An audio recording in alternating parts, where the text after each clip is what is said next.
Hello, everyone.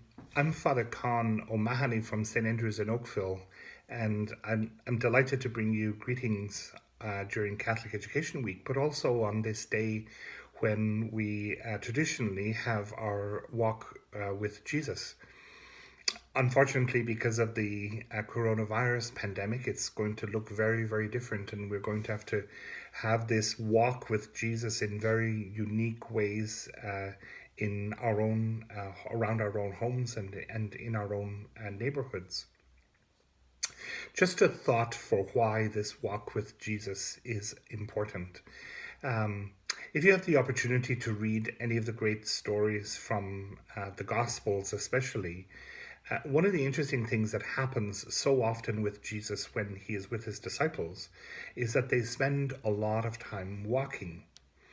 If they were counting the number of steps that they were doing every day, I'm sure it would be many, many, many thousands of steps by the end of the day. It's interesting in these stories that often what happens along the way is that as they walk along, there's a lot of talking, and Jesus has the opportunity to tell stories, and he has the opportunity to explain things to them. And what I really like about these stories is that there's an emphasis on how important it is to listen, and that listening becomes a very important part of the experience of this walking along, listening to Jesus as he is explaining things to them, listening to Jesus as they're talking to each other along the way.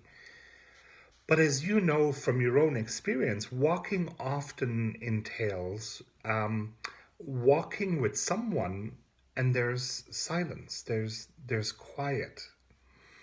And what Jesus, I think, does with that quiet and silence is that he allows it to become a place where something is happening, something is growing, something God is doing in the quiet and in the silence, something that God needs to do.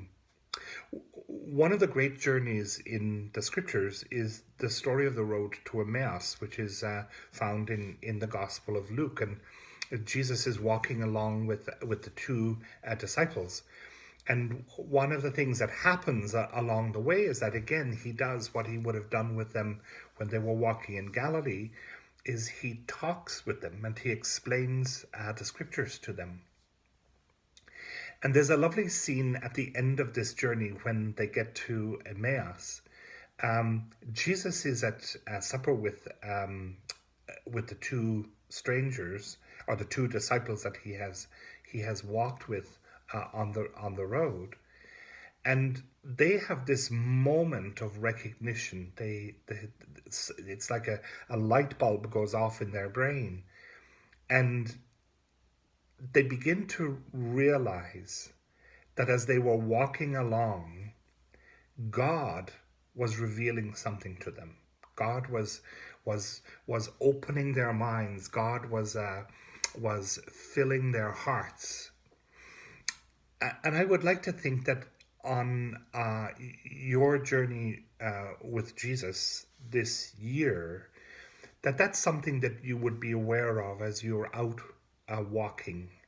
Um, Allow the quiet and allow the atmosphere to be in your mind and on your heart, and allow in the quiet of the walk that you're on the Lord to speak to you, the Lord to come to you, and awaken His goodness and His truth in you.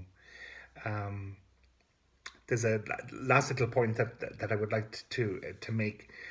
There's a lovely prayer for the night, for the end of the day, and the prayer is that as we enjoy the night, as we go into the night, And as we go into the quiet and the stillness, God will do in us what God needs to do with us.